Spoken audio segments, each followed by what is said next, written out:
मेरे साथ बोलिए, भारत माता की, भारत माता की। मंच पर उपस्थित हम सब के प्रिय नेता और देश के और दुनिया के सबसे अधिक लोकप्रिय नेता आदरणीय मोदी जी,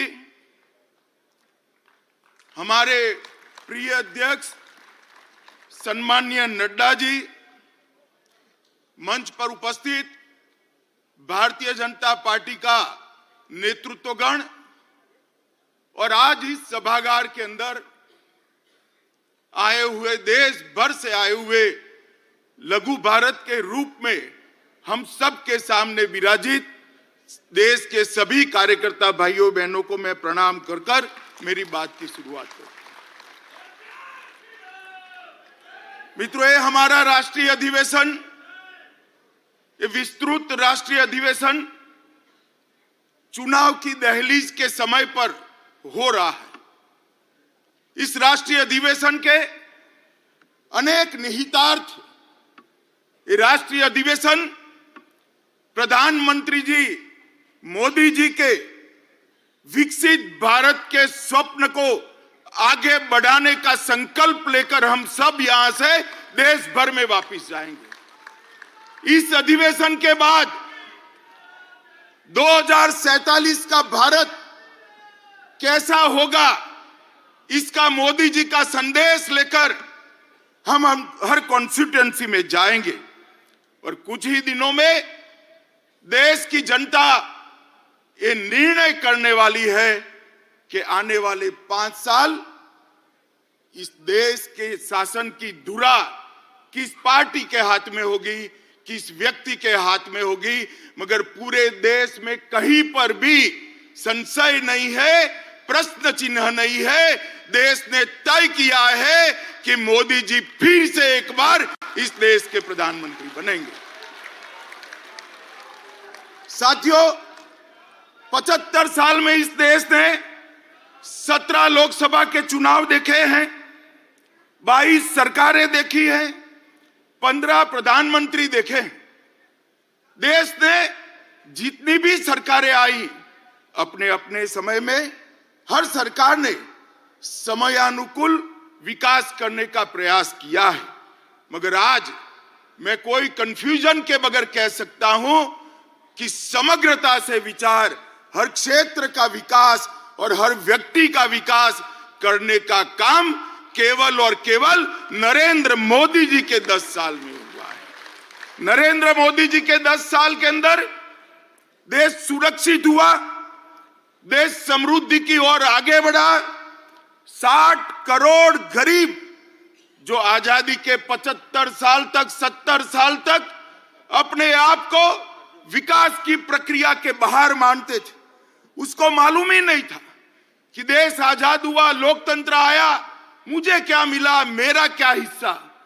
भाइयों और बहनों, 60 करोड़ गरीबों को घर देना, घर में गैस का सिलेंडर देना, पीने का पानी का कनेक्शन देना, बिजली पहुंचाना, शौचालय देना, 5 किलो अनाज गरीब को फ्री ऑफ कॉस्ट मुफ्त में देना और 5 लाख तक का स्वास्थ्य का उसका खर्चा भी सरकार ने उठाया। आज ये 60 करोड़ गरीब अपना बैंक अकाउंट भी रखते हैं और डिजिटल इंडिया से एक गरीब महिला अपनी सब्जी भी परचेज कर पाती है, सब्जी भी खरीद करती है। इन लोगों के जीवन में 70 साल तक जो सारी अभाव था, वो अभाव को एक ही 10 साल में समाप्त करने का काम हमारे प्रिय नेता नरेंद्र मोदी जी ने किया है। आज ये 60 करोड़ लोग अपने आप को देश के लोकतंत्र से जुड़ा हुआ पाते हैं। आज ये 60 करोड़ लोग हमारे संविधान की सार्थकता को महसूस कर रहे हैं। 10 साल में इतना बड़ा परिवर्तन आया है।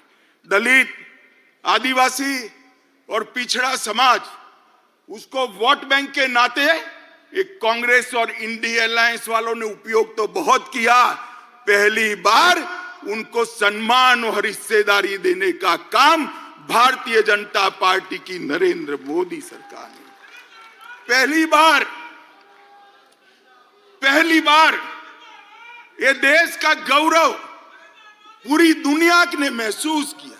दुनिया में भारत के लोग कहीं पर भी जाते हैं, कहीं पर भी दुनिया में आप चले जाओ, पूछेंगे मोदी के भारत से आते हो ना। ये पहचान दुनिया में, विश्व में खड़ी करने का काम हमारे नेता नरेंद्र मोदी जी ने किया है। और मैं आज बताना चाहता हूं मित्रों आपको कि 140 करोड़ की जनता ने पहली बार महान भारत का स्वप्न देखने का साहस नरेंद्र मोदी जी ने दिया है। न केवल महान भारत का स्वप्न देने का साहस, उस स्वप्न को सिद्धि में परिवर्तित करने के लिए सामूहिक पुरुषार्थ करने का मन भी नरेंद्र मोदी ने बनाया है। और पूरे देश के सामने एक लक्ष्य रखा कि 2047 में भारत पूर्ण विकसित भारत होगा, आत्मनिर्भर भारत होगा, गुलामियों की निशानियों से मुक्त भारत होगा। ये संकल्प पहली बार 140 करोड़ की जनता के सामूहिक संकल्प के माध्यम से आज विश्व के सामने उभर कर आया है। और इस संकल्प का एक्नॉलेजमेंट भी पूरा विश्व कर रहा है। मित्रों, मोदी जी ने 10 साल के अंदर कई सिद्धियां प्राप्त की है। गरीबी से मुक्ति, भ्रष्टाचार से मुक्ति, जातिवाद से मुक्ति, परिवारवाद से मुक्ति, तुष्टीकरण से मुक्ति। इस देश का लोकतंत्र कई सालों तक भ्रष्टाचार, जातिवाद, परिवारवाद और तुष्टीकरण के नासुरों से ग्रसित रहा।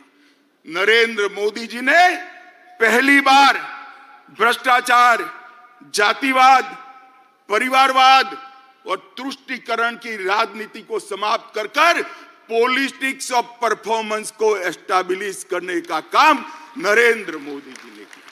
नरेंद्र मोदी जी ने अपने कर्तव्य से, अपने कर्तृत्व से देश की पूरी जनता को एक सामूहिक हीन भावना थी, इस सामूहिक हीन भावना को, एक मास इंफीरियरिटी कॉम्प्लेक्स को समाप्त कर हम भी कर सकते हैं, हम ही करेंगे, एक गौरव के साथ दुनिया के सामने किया। नरेंद्र मोदी जी ने पहली बार इस देश को गुलामी के प्रतीकों से मुक्ति दिलाने का आह्वान किया।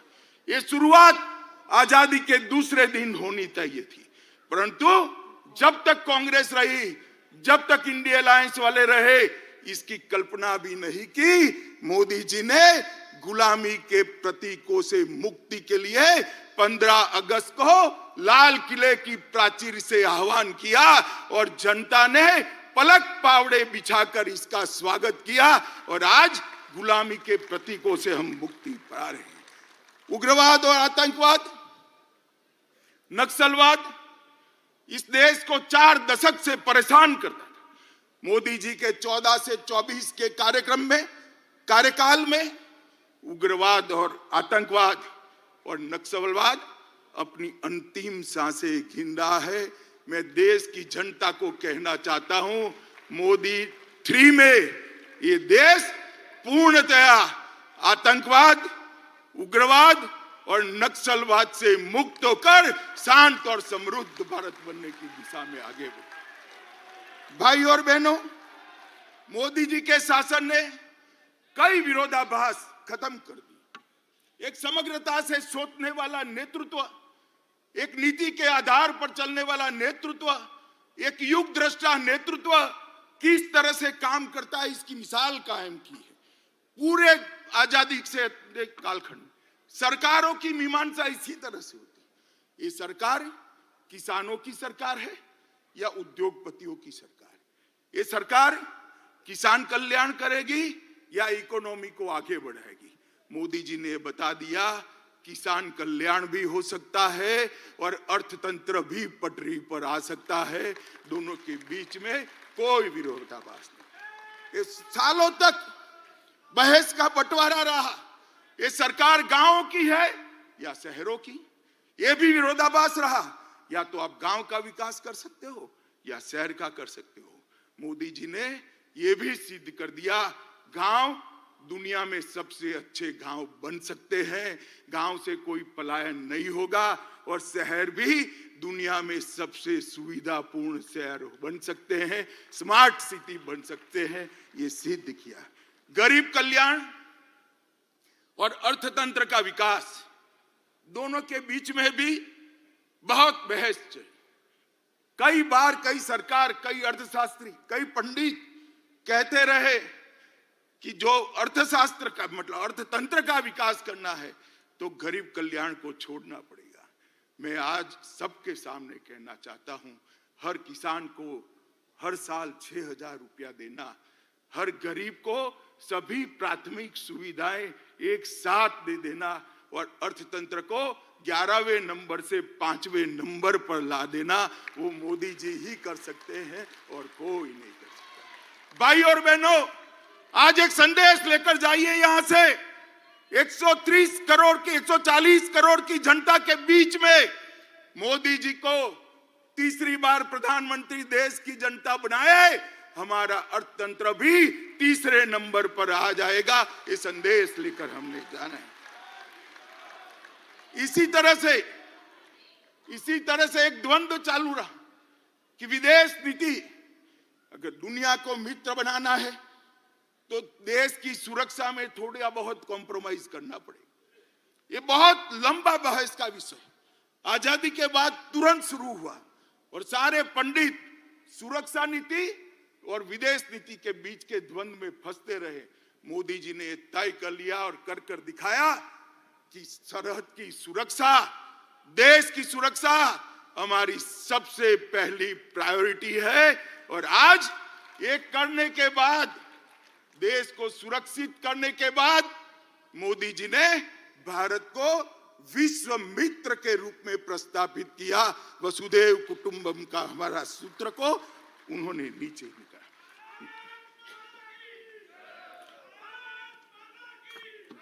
मित्रों,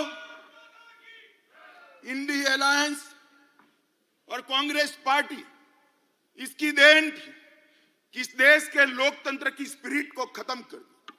देश के लोकतंत्र को भ्रष्टाचार, परिवारवाद, तुष्टीकरण और जातिवाद से कलर्ड कर दिया।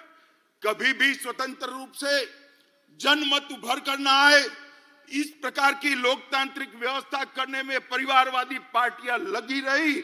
मोदी जी ने 10 ही साल में भ्रष्टाचार, परिवारवाद, तुष्टीकरण और जातिवाद को समाप्त कर विकास की राजनीति को मध्य बिंदु में लाया, जिसको देश की जनता ने स्वीकारा। मित्रों, मैं आज आप सबके माध्यम से करोड़ों भारतीय जनता पार्टी के कार्यकर्ताओं को कहने आया, अगला चुनाव 2 खेमे पड़े हुए। महाभारत के युद्ध में जैसे पांडव और कौरव के खेमे पड़े थे, इसी तरह चुनाव के पहले 2 खेमे पड़े हैं। एक खेमा है मोदी जी के नेतृत्व में, बीजेपी के नेतृत्व में एनडीए का गठबंधन, और दूसरा है कांग्रेस के नेतृत्व में सारी परिवारवादी पार्टियों का इंडी अलायंस। देश को ये दोनों में से एक को चुनना है। इंडी गठबंधन एक घमंडिया गठबंधन, भ्रष्टाचार, परिवारवाद और तुष्टीकरण की राजनीति का पोषक, और भाजपा और एनडीए का गठबंधन राष्ट्र प्रथम के सिद्धांत पर चलने वाला गठबंधन है। देश की जनता को तय करना है। ये परिवारवादी पार्टियां चाहिए, ये भ्रष्टाचार की पोषक पार्टियां चाहिए, तुष्टीकरण करने वाली पार्टियां चाहिए, और देश के लिए जान न्यौछावर करने के लिए तैयार भारतीय जनता पार्टी चाहिए। मित्रों, ये जो अलायंस हुआ है, अलायंस ऐसे ही नहीं होता है। अलायंस जब सोच समान हो, विचार समान हो, सिद्धांत समान हो, तब होते। ये इंडिया अलायंस जो बना है, ये पूरा का पूरा इंडिया अलायंस कांग्रेस के नेतृत्व में। मैं आज आपको कह सकता हूं, इस देश में भ्रष्टाचार की जनक कांग्रेस पार्टी है और इस देश में भ्रष्टाचार का पोषण भी कांग्रेस पार्टी ने किया है। मित्रों, 10 साल यूपीए के ले लीजिए। कॉल ब्लॉक आवंटन, कॉमनवेल्थ गेम का घोटाला, 2G घोटाला, शारदा चिटफंड का घोटाला, हिमाचल में सेबों की बिक्री का घोटाला, INX मीडिया का घोटाला, एयरसेल मैक्सिक का घोटाला, अंतरिक्ष निवास का घोटाला, लैंड फॉर जॉब का घोटाला, पंचकुला और गुड़गांव में भूमि आवंटन का घोटाला, जम्मू कश्मीर क्रिकेट एसोसिएशन का घोटाला, एम्ब्रियर डील, बेसिक ट्रेनर विमान में घोटाला, हॉक एयरक्राफ्ट खरीदी में घोटाला, सबमरीन का घोटाला, ऑगस्टा वेस्टलैंड का घोटाला, बोफोर्स का घोटाला, जीप घोटाला, मारुति घोटाला और भोपाल गैस कांड से चंदा उगाने का घोटाला।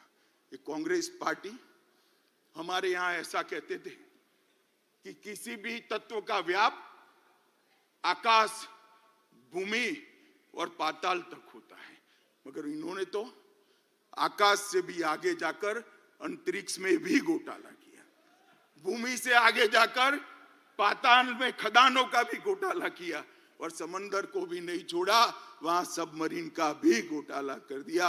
जब, नल, थल, अंतरिक्ष, हर जगह एक कांग्रेस ने घोटाले किए और इंडिया अलायंस का नेतृत्व कांग्रेस के हाथ में।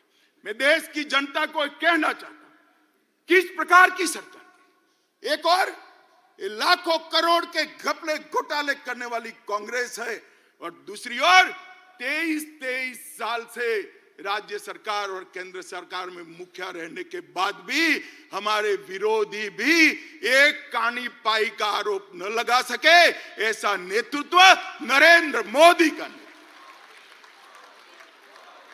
देश की जनता ने, मित्रों, देश की जनता ने तय करना है कि देश का भविष्य ये भ्रष्टाचारियों के हाथ में सौंपना है या नक्सिक प्रामाणिक व्यक्ति जिस पर दुश्मन भी आरोप नहीं कर सकते, ऐसे नरेंद्र मोदी जी को सौंपना। और मित्रों, एक कहावत है, बड़े मियां तो बड़े मियां, छोटे मियां भी सुभान अल्लाह। जब कांग्रेस पार्टी इतना भ्रष्टाचार करती है तो साथी भला क्यों बाकी रहेंगे? आम आदमी पार्टी, आबकारी जकात का घोटाला, लोगों के उपचार में मोहल्ला क्लिनिक का घोटाला, ढेर सारे घोटाले किए, लोगों के मेडिकल टेस्ट करने में भी घोटाला किया और आज उनका सारा नेतृत्व कोर्ट से भागता है, कोर्ट से भागता है, एजेंसियों से भागता है। झारखंड में एक MP के घर से 350 करोड़ रुपया जब्त होता है। छत्तीसगढ़ में महादेव के नाम से जुआ खिलाने का एक घोटाला आता है। DMK के मंत्रियों के घर से करोड़ों रुपया बरामद होता है। तृणमूल कांग्रेस के मंत्रियों के घर से अनेक करोड़ रुपया, 55 करोड़ तो एक ही स्थान पर से मिलते, अनेक करोड़ रुपयों का, सैकड़ों करोड़ के घोटाले बाहर है और लालू जी सजा आपता है और अभी भी एक एक नई भ्रष्टाचार की FIR उन पर हो रही है। मित्रों, पूरा इंडिया अलायंस, ये कांग्रेस पार्टी के नेतृत्व में घमंडिया गठबंधन, ये पूरा भ्रष्टाचार से लिप्त। देश की जनता ने तय करना है, भ्रष्टाचार के दूषण को समाप्त करने वाले नरेंद्र मोदी जी को मैंडेट देना है या भ्रष्टाचार ही जिनका धर्म है, ऐसे इंडिया अलायंस को मत देना है। ये देश की जनता ने तय। मित्रों, परिवारवाद, अभी ढेर सारे पत्रकार, कुछ मीडिया चैनल, इंडिया अलायंस बड़ा चैलेंज, बड़ा चैलेंज, बड़ा चैलेंज, बड़ा चैलेंज। अगर मुझे कोई कहे कि इंडिया अलायंस क्या है, तो मैं इसकी एक ही व्याख्या करता हूं, 7 परिवारवादी पार्टियों का गठबंधन इंडिया अलायंस है। इससे ज्यादा कुछ नहीं है। जो अपनी पार्टी के अंदर डेमोक्रेसी नहीं स्थापित कर सकते, वो देश की डेमोक्रेसी की रक्षा नहीं कर सकते। ये देश की जनता को, आपकी पार्टी लोकतांत्रिक पार्टी नहीं है, आपकी पार्टियां लोकतांत्रिक पार्टियां नहीं है, आप देश के लोकतंत्र का रक्षा नहीं कर सकते। एक और मोदी जी के नेतृत्व में डेवलपमेंटल अलायंस है और दूसरी ओर राहुल जी के नेतृत्व में डायनेस्टिक अलायंस है। डेमोक्रेटिक अलायंस, डेवलपमेंटल अलायंस और डायनेस्टिक अलायंस के बीच में देश की जनता को पसंद करना है। मुझे विश्वास है कि एक और मोदी जी देश के और गरीबों के विकास के लिए काम करें और दूसरी ओर अपने परिवार की चिंता करने वाली पार्टियां है। देश निश्चित रूप से विकास की राजनीति करने वाली भारतीय जनता पार्टी और एनडीए को सिलेक्ट करेगी, इसका मुझे पूरा विश्वास। देखिए साहब, इनके राजनीति में उद्देश्य क्या है? मोदी जी कहते हैं महान भारत की रचना हो, 2047 तक का लक्ष्य रखा, आत्मनिर्भर भारत की रचना हो, 2047 तक का लक्ष्य रखा। सोनिया जी का लक्ष्य राहुल जी को पीएम बनाना, पवार साहब का लक्ष्य बेटी को सीएम बनाना, ममता दीदी का लक्ष्य भतीजे को सीएम बनाना, स्टालिन का लक्ष्य अपने बेटे को सीएम बनाना, लालू प्रसाद जी का लक्ष्य अपने बेटे को सीएम बनाना, उद्धव ठाकरे का लक्ष्य अपने बेटे को सीएम बनाना और मुलायम सिंह जी बेटे को बनाकर ही गए हैं। अब मुझे एक बात बताइए कार्यकर्ता भाइयों बहनों, जिनका लक्ष्य ही अपने बेटे बेटी भतीजों का कल्याण हो, वो गरीब का कल्याण कर सकता है क्या? कभी नहीं कर सकता। जिनका लक्ष्य ही अपने परिवार के लिए सत्ता हथियाना हो, वो देश का कल्याण कर सकता है क्या? कभी नहीं कर सकता। मित्रों, इस देश के अंदर 2G, 3G और 4G पार्टियां हैं। 2G से मतलब आप 2G घोटाले से नहीं है। 2 generation party, 3 generation party, 4 generation party, 4 पीढ़ी तक नेता नहीं बदलता है। 4 पीढ़ी तक नेता नहीं बदलता है। क्यों भाई? देश के किसी युवा में कौवत नहीं है, वो आगे नहीं बढ़ सकता? ना जी, वो नहीं बढ़ सकता। थोड़ा आगे बढ़ गया तो उसका हस्र कर देंगे। कई सारे लोग ऐसे हस्र किए हुए हैं, भारतीय जनता पार्टी ज्वाइन कर आज लोकतंत्र की यात्रा में जुड़े हैं। तेजस्विता का, परफॉर्मेंस का, विचार का, परिश्रम का और दृष्टि का वहां कोई महत्व नहीं है। वहां केवल और केवल आप कहां जन्मे, इसका महत्व है।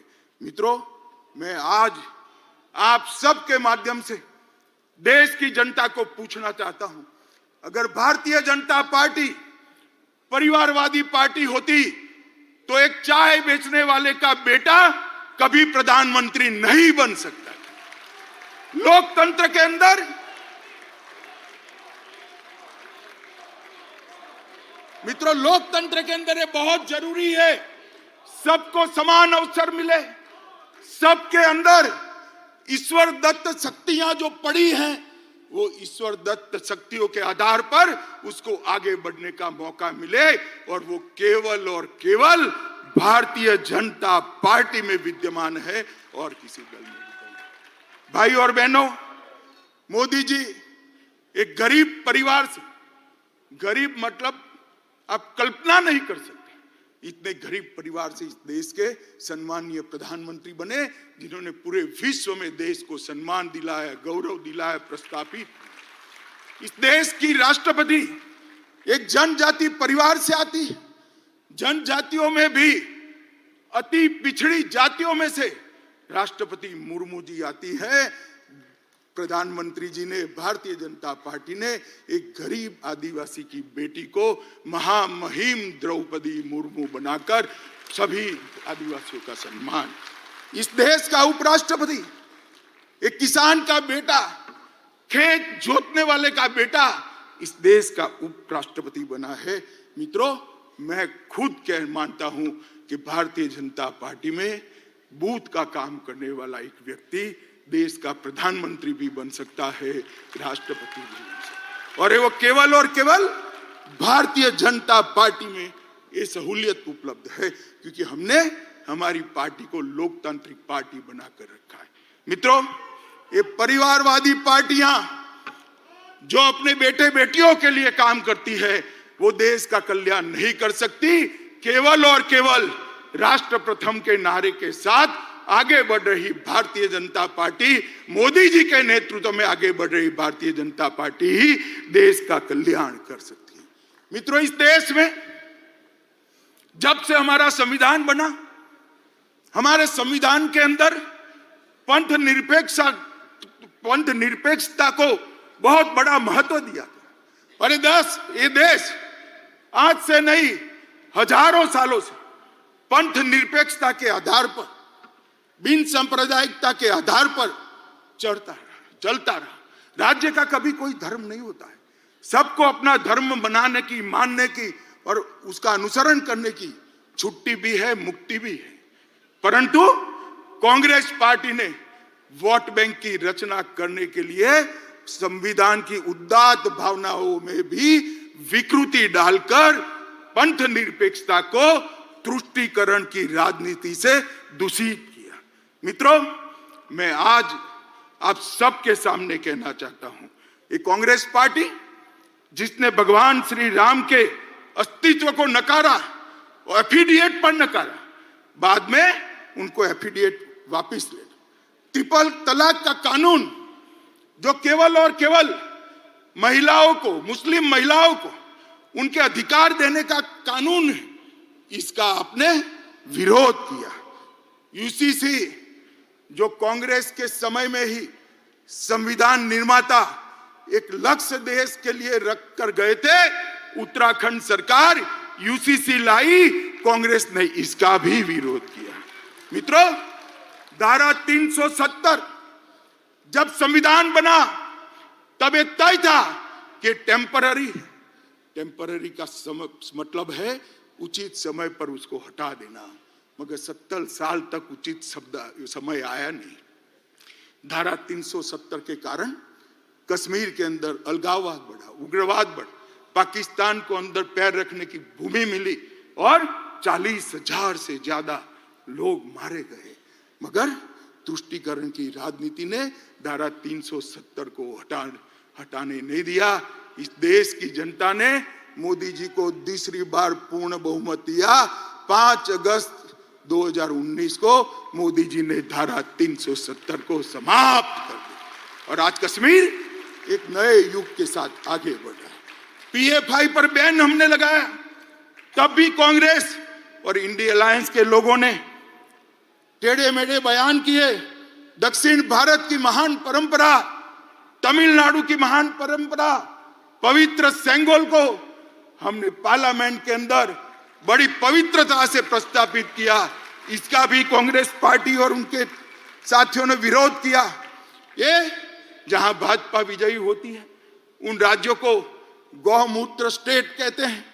ये लोग संविधान पर पहला अधिकार, देश के खजाने पर पहला अधिकार माइनॉरिटी का है, ये मान्यता रखने वाले हैं। मोदी जी का कहना है देश के खजाने पर पहला अधिकार गरीब का है, दलित का है, आदिवासी का है, पिछड़े। जाकिर नाइक को मैसेंजर ऑफ पीस का सर्टिफिकेट देते हैं, भगवा आतंकवाद के नाम से पूरे सनातन धर्म को बदनाम करते हैं। और मित्रों, अंतिम चरम सीमा तो तब आ गई जब 550 साल के बाद इस देश में उत्सव का क्षण आया। रामलला का प्रधानमंत्री जी प्राण प्रतिष्ठा करने वाले थे। रामलला के मंदिर की प्राण प्रतिष्ठा में न्यास ने कांग्रेसियों को भी निमंत्रण भेजा, मगर उन्होंने तुष्टीकरण की राजनीति करना तय माना, इसको ठुकरा दिया। मैं आज यहां से कांग्रेस पार्टी को चेतावनी देना चाहता हूं। आपने रामलला की प्राण प्रतिष्ठा के निमंत्रण को ठुकराकर केवल ये ऐतिहासिक पल में हिस्सेदार होने से आप नहीं कतराए हैं, आपके देश के महान बनने की प्रक्रिया से अपने आप को दूर कर लिया है। देश की जनता इसको देख भी रही है और याद भी रख रही है। मित्रों, खैर वो आए ना आए, भारतीय जनता पार्टी तुष्टीकरण में नहीं मानती है। मैं आज इस महान अधिवेशन के सामने कहना चाहता हूं, किसी भी लोकतांत्रिक देश में भी बहुमत समाज ने अपनी श्रद्धाओं के निर्वहन के लिए इतनी लंबी कानूनी लड़ाई नहीं लड़ी है।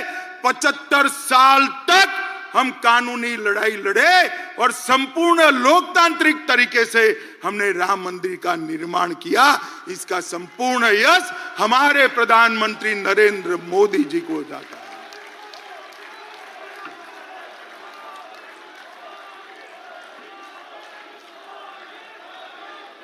भाई और बहनों, ये कांग्रेस पार्टी और इंडिया अलायंस वाले, ये कांग्रेस पार्टी और इंडिया अलायंस वाले हम पर आरोप लगाते हैं कि भारतीय जनता पार्टी अस्थिरता फैलाती। मैं तो ज्यादा जवाब नहीं देता, मगर चुनाव का समय आया है, जनता के सामने सच रखना चाहिए। मैं आज ये कहने आया हूं कि कांग्रेस पार्टी की कभी से, जब से इंदिरा जी प्रधानमंत्री बनी तब से ना लोकतंत्र में श्रद्धा है, ना लोकतांत्रिक प्रक्रियाओं में श्रद्धा है। इन्होंने न्यायपालिका, ब्यूरोक्रेसी, मीडिया, चुनाव आयोग, कैग जैसी सभी संवैधानिक संस्थाओं का धज्जियां उड़ाने का काम किया है। इमरजेंसी ये आपकी ही देन थी साहब, आप भूल जाते हो। पूरे देश को जेल खाना बनाकर रख लिया था, पूरा विपक्ष जेल के अंदर बंद था और आर्टिकल 356 सरकारें तोड़ने का जो रिकॉर्ड, आज से मैं बहुत सोच समझकर मेरा स्टेटमेंट करता हूं, आज से 100 साल बाद भी कांग्रेस पार्टी का रिकॉर्ड कोई तोड़ नहीं पाएगा। इतनी सरकारें आपने गिराई। मित्रों, कांग्रेस पार्टी ने 90 बार आर्टिकल 356 का प्रयोग किया, 50 बार अकेली इंदिरा गांधी जी ने किया। 40 क्षेत्रीय दलों की सरकार एक कांग्रेस पार्टी ने गिराई। 3 केंद्र की सरकार, चौधरी चरण सिंह, चंद्रशेखर जी, देवगौड़ा जी और गुजराल, ये 4 सरकारों को गिराने का काम भी कांग्रेस पार्टी ने किया है। और मित्रों, ये हमें कहते हैं जुडिशरी कोई फैसला देगी, न्याय करेगी, तो इस पर टिप्पणियां कर कर जुडिशरी को डराते हैं।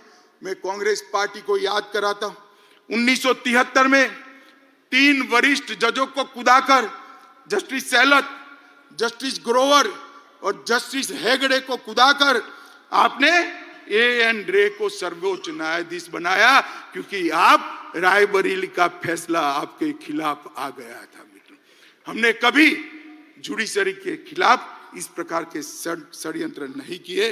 मित्रों, कांग्रेस पार्टी इस देश में अस्थिरता की जनक है और स्थिरता अगर कोई दे सकता है तो केवल और केवल भारतीय जनता पार्टी दे सकती है। मित्रों, अभी अभी देश में हम चुनाव में जा रहे हैं, हिंसा कहां होती? मैं आज देश के मीडिया को भी कहना चाहता हूं, हिंसा की बात आप करते हैं, कौन से राज्यों में चुनावी हिंसा होती है?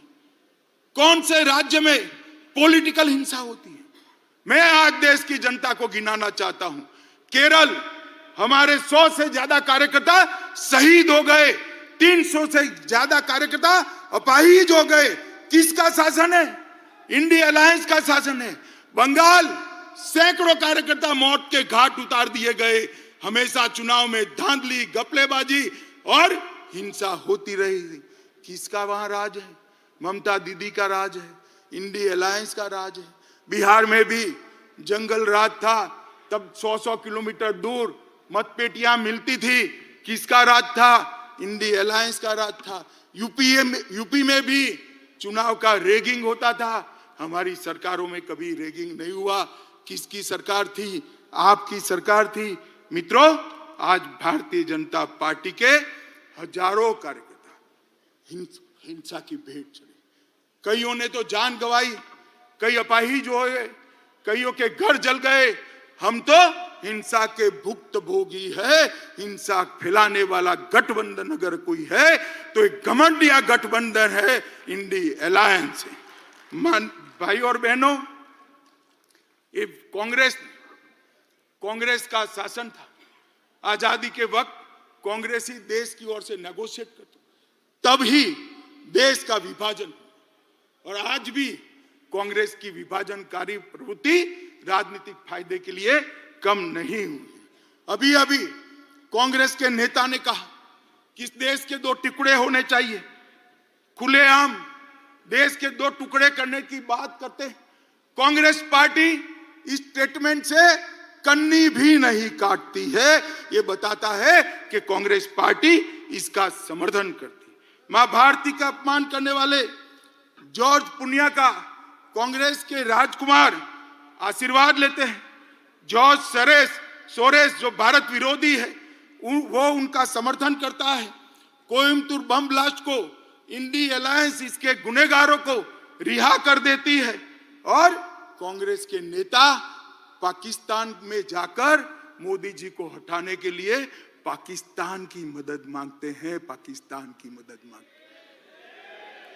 जब धारा 370 मोदी जी ने हटाई, राहुल गांधी का 370 के समर्थन में जो बयान था, वो पाकिस्तान ने यूनाइटेड नेशन में कोट अनकोट कर शर्म करो कांग्रेसी। आपके देश के खिलाफ आप विदेश में जाकर बोलते हो। देश के प्रधानमंत्री, देश की संसद, देश के लोकतंत्र की निंदा विदेश में जाकर करते हो।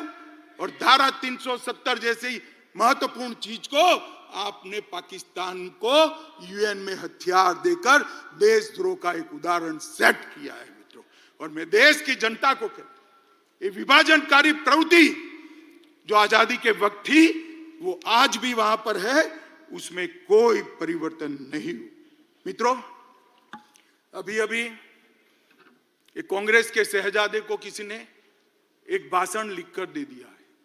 उनका तय है, हर भाषण वो 9 महीने तक बोलते ही रहेंगे। 9 महीने के बाद स्क्रिप्ट बदलता है, ये तय है उनका। अभी उनके हाथ में ओबीसी का भाषण किसी ने थमा दिया है। हर जगह ओबीसी पूछते हैं, हर सवाल ओबीसी के लिए। मैं इनको कहना चाहता हूं, भाई अच्छा ट्यूटर रख लो, अच्छा शिक्षक रख लो, और कांग्रेस पार्टी ने ओबीसी के लिए क्या किया है उसका जरा अध्ययन कर लो। आप जो बोल रहे हो वो आपके ही खिलाफ जा रहा है। मैं आज आप सभी को बताना चाहता हूं, 1957 में काका साहेब कालेलकर कमेटी ने पिछड़ों के लिए रिपोर्ट दिया। कांग्रेस पार्टी ने इसको कभी इंप्लीमेंट नहीं किया। मंडल आयोग बना 1980 में। मंडल आयोग को इंदिरा गांधी ने ठंडे बस्ते में डाल दिया। 1990 में जब इंप्लीमेंटेशन की बारी आई, विपक्ष के नेताए नाते राजीव गांधी ने पार्लियामेंट में इसका विरोध किया। और मित्रों, ओडिशा में और जवाहरलाल जी ने 1951 में जातिवादी सर्वे का विरोध किया था। और भारतीय जनता पार्टी ने क्या किया? मैं पिछड़ा समाज की बात करता हूं, बड़े गौरव के साथ बात करता हूं। मित्रों, हमने इस देश को गौरव हो इस तरह से अति पिछड़ी जाति का प्रधानमंत्री देने का काम भारतीय जनता पार्टी ने किया। आज देश में पहला मंत्रिमंडल ऐसा है मोदी जी का जिसमें 27 मंत्री ओबीसी है। राज्यों को ओबीसी की सूची का संशोधन करने का अधिकार मोदी जी ने दिया। केंद्रीय विद्यालय, नवोदय विद्यालय, सैनिक स्कूल और मेडिकल इंजीनियरिंग के दाखिलों में 27% आरक्षण पहली बार नरेंद्र मोदी जी ने दिया। ओबीसी की छात्रवृत्ति में 33% की वृद्धि नरेंद्र मोदी जी ने की। आईआईटी में ओबीसी छात्रों की ट्यूशन फी को माफ करने का निर्णय देश के प्रधानमंत्री नरेंद्र मोदी ने किया। नीट की परीक्षा में ओबीसी बच्चों का पहली बार अगर आरक्षण हुआ तो नरेंद्र मोदी जी ने किया। पेट्रोल पंप और गैस की एजेंसियों में 27% पिछड़ा वर्ग को आरक्षण देने का काम नरेंद्र मोदी जी ने किया। और ये जितनी भी गरीब कल्याण की स्कीमें बनी है उस सब में सबसे बड़ा बेनिफिशियरी अगर कोई है तो दलित, पिछड़ा और ओबीसी भाई है। राहुल गांधी, आप हमें क्या ओबीसी का कल्याण सिखाते हो? हम तो समाज के हर वर्ग को साथ में लेकर चलते हैं। जो पिछड़ा है उसको ज्यादा मिलता है, जो अकड़ा है वो अपने आप अपना शहर जाने देता है।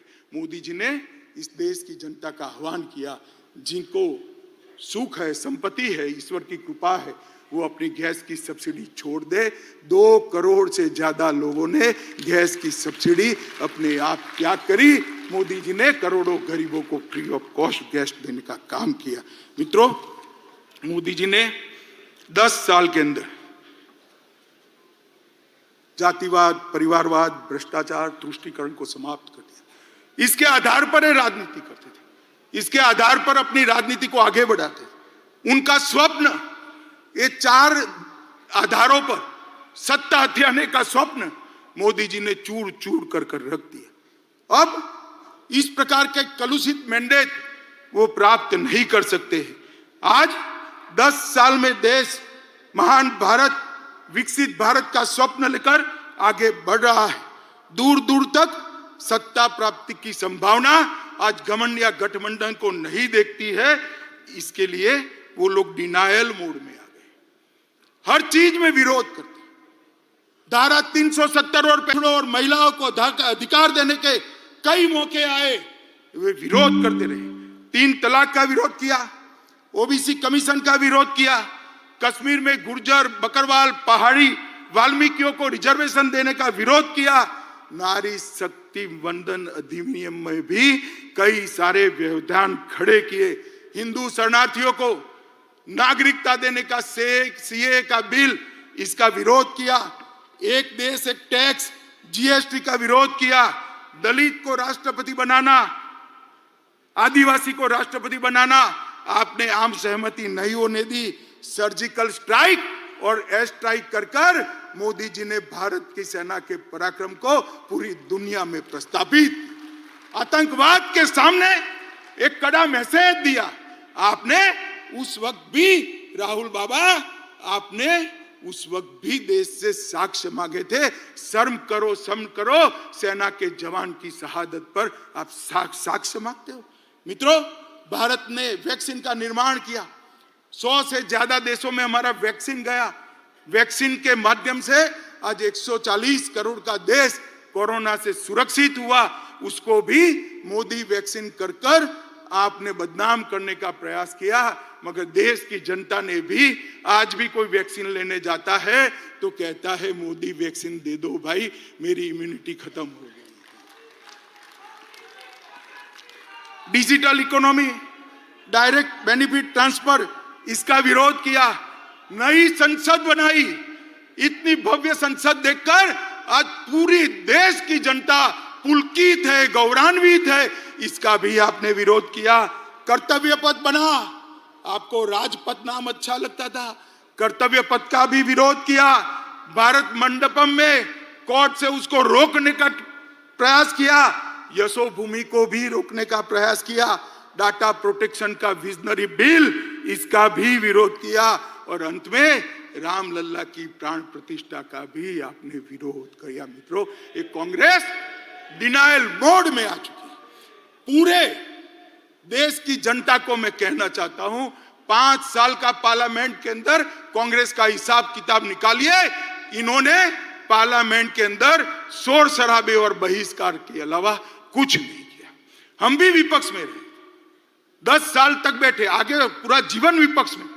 हम रचनात्मक विपक्ष की भूमिका निभाते, अच्छा है उसका समर्थन करते थे। और आपके भ्रष्टाचार को भी हमने उजागर किया। मगर आपने, क्योंकि भ्रष्टाचार है नहीं, बाहर जाना ही उचित समझा। मित्रों, इंडिया अलायंस अहंकार से युक्त है। वो सहन ही नहीं कर सकते। वो ऐसा मानते हैं कि देश का प्रधानमंत्री वो ही बन सकता है जो बड़े परिवारों से आता है, वो सहन नहीं कर सकते। एक गरीब मां का बेटा आज देश का प्रधानमंत्री बनकर देश को चला रहा है। ये अहंकार उनको भारतीय जनता पार्टी के खिलाफ खड़े, ये परिवारवादी राजकुमार सारे के सारे इकट्ठा होकर हमारा विरोध कर रहे।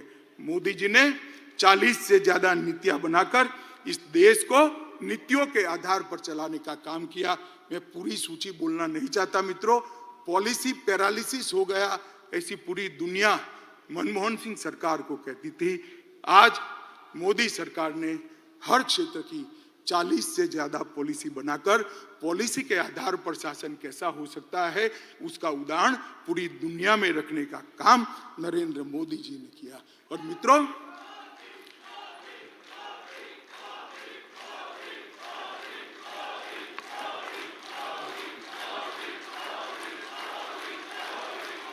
भारत माता की। मित्रों, मैं और आप हमारे नेता के वखान करें, पत्रकार भी कहेंगे, एक घमंडिया गठबंधन भी करेगा, आपको ऐसा ही करोगे। मगर मैं आज देश की जनता का भी धन्यवाद करना चाहता हूं।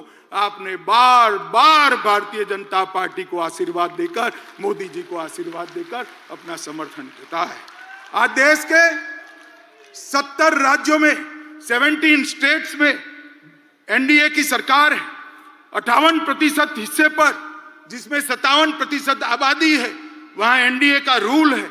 गुजरात में हम लगातार 6 चुनाव जीते, मध्य प्रदेश में 21 सालों से शासन में है, गोवा में 3 बार जीते, उत्तर प्रदेश में 2 बार जीते, उत्तराखंड में 2 बार जीते, हरियाणा में 2 बार जीते, अरुणाचल में 2 बार जीते, आसाम में 2 बार जीते, त्रिपुरा में 2 बार जीते, मणिपुर में 2 बार जीते और छत्तीसगढ़ और राजस्थान में भी 3-3 टर्म तक मैंडेट मिला था और फिर से चौथा मैंडेट छत्तीसगढ़ और राजस्थान की जनता ने दिया है। बिहार, महाराष्ट्र, मेघालय, नागालैंड और सिक्किम, वहां एनडीए को बार बार आशीर्वाद मिला। मित्रों, ये जनादेश जो है वो मैं मानता हूं मोदी जी का परिश्रम, मोदी जी की नीतियां, मोदी जी के परफॉर्मेंस पर 140 करोड़ की जनता का ठप्पा है जो इंडिया अलायंस को नहीं दिखाई। भाई और बहनों, मैं अंत में इतना कहना चाहता हूं, अभी अभी इंडिया अलायंस वाले के जो नेता है कांग्रेस पार्टी, एक भारत जोड़ो यात्रा निकली। तोड़ना तो निवेदन तो आपके भारत तोड़ने के हैं, भारत जोड़ो यात्रा लेकर निकले। मैं उनको कहना चाहता हूं, किसी भी पार्टी के कार्यक्रम और यात्राएं, राजनीतिक कार्यक्रम, वो पार्टी का परिचय करा दे। कांग्रेस पार्टी आजादी के बाद जितने भी आंदोलन किए, सत्ता में वापिस आने के लिए की। भारतीय जनता पार्टी का 1950 से इतिहास है। हमने जब भी आंदोलन किए, देश के लिए किए, सिद्धांतों के लिए किए, जनता के लिए। सबसे पहले जम्मू कश्मीर के लिए श्यामा प्रसाद मुखर्जी शहीद हुए, हमने 370 हटाने का आंदोलन किया। गोवा बचाओ का आंदोलन भारतीय जनता पार्टी ने किया। कच्छ का सत्याग्रह भारतीय जनता पार्टी ने किया। गौ हत्या पर प्रतिबंध लगाने का आंदोलन जनसंघ ने किया। आपातकाल के विरोध में हम लड़े। आसाम में घुसपैठियों के खिलाफ हमने पूरे देश को मोबिलाइज किया। राम जन्मभूमि का आंदोलन भी केवल और केवल भारतीय जनता पार्टी ने किया। भ्रष्टाचार के खिलाफ अडवाणी जी के नेतृत्व में हमने आवाज उठाई। तेलंगाना आंदोलन भी भारतीय जनता पार्टी ने किया और सबरीमाला का आंदोलन भी भारतीय जनता पार्टी ने किया। हमारी पार्टी ने कभी भी सत्ता प्राप्त करने के लिए आंदोलन नहीं किए हैं, जनता के परेशानियों के लिए किए, सिद्धांतों के लिए किए और देश को सुरक्षित। अब हम सब ने देश की जनता के सामने जाना है। देश की जनता को स्पष्ट बताना पड़ेगा, एक और ये परिवारवादी पार्टियां हैं और दूसरी ओर एक गरीब मां का बेटा इस देश का प्रधानमंत्री बना है। आप किसको पसंद करें? एक और 60 साल से भ्रष्टाचार की गंगा जिस पार्टी से बहती है वो कांग्रेस पार्टी है, और दूसरी ओर 23 साल से शासन में होने के बावजूद भी कपड़े पर एक भी दाग नहीं लगा, ऐसा नरेंद्र मोदी है। एक और तुष्टीकरण की राजनीति करने वाला एक घमंडिया गठबंधन है, और दूसरी ओर राष्ट्रभक्ति और राष्ट्रवाद से ओतप्रोत भारतीय जनता पार्टी है। आप किसको सिलेक्ट करोगे? एक और कुछ बनने के लिए राजनीति में आए हैं, और दूसरी ओर भारत माता को सर्वस्व समर्पित कर पूरा जीवन देकर काम करने वाले व्यक्ति है। एक और हर साल 3 महीने विदेश में वैकेशन करने वाला नेतृत्व है, और दूसरी ओर 23 साल से एक भी छुट्टी न देने वाला कर्तृत्ववान नेतृत्व है। एक और दिशा विहीन राजनीति है, दूसरी ओर एक युग दृष्टा नेता के नेतृत्व में महान भारत की रचना को आगे बढ़ाने वाली भारतीय जनता पार्टी है। देश की जनता को हमने बताना पड़ेगा, घर घर जाना पड़ेगा। मित्रों, मोदी जी ने आजादी के अमृत महोत्सव के वर्ष में हर भारतीय के मन में देशभक्ति की भावना जागृत की, हर युवा को आजादी के आंदोलन से वाकिफ कराया है, और 75 वर्ष की सारी सिद्धियां इरिस्पेक्टिव ऑफ पार्टी देश की जनता के सामने रखी है। और सबसे बड़ी बात, आजादी के बाद जब अमृत काल में शताब्दी तक पहुंचेंगे, तब महान भारत की रचना का संकल्प मोदी जी ने 140 करोड़ की जनता के मन में प्रत्यारोपण किया है। तो बहुत बड़ी बात है, एक सामूहिक चेतना, एक सामूहिक संकल्प, और संकल्प को सिद्ध करने का सामूहिक पुरुषार्थ इतने बड़े देश में जागरूक कोई और ही कर सकता है। मित्रों, हमारा नेतृत्व, हमारा नेता संवेदनशील है। मोदी जी संवेदनशील है, हम सब जानते हैं, जनता की तकलीफों को जानते हैं, जनता की भावना को समझते। एक युग दृष्टा नेता है, वो कर्मठ है, कठोर परिश्रम करते हैं, कठोर निर्णय लेने में भी पीछे मुड़कर नहीं देखते हैं, चीन के सामने सीना तान कर खड़े रहते हैं, और पाकिस्तान के घर में घुसकर सर्जिकल स्ट्राइक भी करते हैं। नोटबंदी, गरीबों के कल्याण के लिए नोटबंदी, यही नेतृत्व ने की। विश्व मित्र की भारत की छवि भी हमारे नेता ने ही बनाई। वैक्सीन के माध्यम से 100 से ज्यादा देशों के कोरोना काल में उन्होंने बढ़ा। मातृशक्ति को भगवान की तरह भक्ति से पूजा करने वाला नेतृत्व बहुत सालों बाद देश को मिला है। विधानसभा और संसद में 33% रिजर्वेशन नारी शक्ति वंदन अधिनियम से नरेंद्र मोदी जी ने लिया। और जाति की कल्पना जो सदियों से इस देश में थी, इसको समाप्त कर गरीब, युवा, महिला और किसान, ये 4 वर्ग को समाहित कर साच अर्थ में संविधान की स्पिरिट को मोदी जी ने नीचे उतारा है, नीचे तक उतारा है। मैं मोदी जी को जानता हूं। मोदी जी दीपक की लौ की तरह है, जो खुद जलकर अंधेरों को काटने का काम करते हैं। जिस तरह से दीपक की लौ कभी नीचे नहीं जा सकती, उस तरह से मोदी जी का काम और विचार भी ऊर्ध्व गति वाले हैं, वो कभी नीचे की ओर नहीं आ सकते। पर मुझे विश्वास है कि मोदी जी के ये ऊर्ध्व गति वाली सोच, ऊर्ध्व गति वाली कर्मठता और ऊर्ध्व गति वाले परिश्रम से ही ये देश 2047 में महान भारत बनेगा, विकसित भारत बनेगा, और पूरी दुनिया गौरव से देखती रहेगी भारत माता की जलहल होती हुई छवि को, और सम्मान करेगी। एक और मैंडेट देश की जनता के सामने बड़ी विनम्रता के साथ मांगे कि हमारा उद्देश्य केवल और केवल 140 करोड़ की जनता की सेवा करना है और देश को महान करना है, और वो केवल और केवल नरेंद्र मोदी जी कर सकते हैं और कोई नहीं सकता। मित्रों, इस प्रस्ताव को आप सभी लोग पूरे देश में लेकर घर घर जाएंगे, ऐसा मुझे विश्वास है। अंत में फिर से एक बार दोनों हाथ उठाकर प्रचंड आवाज के साथ भारत मां का जयकारा लगाएंगे। बोले भारत माता की, भारत माता की, भारत माता की।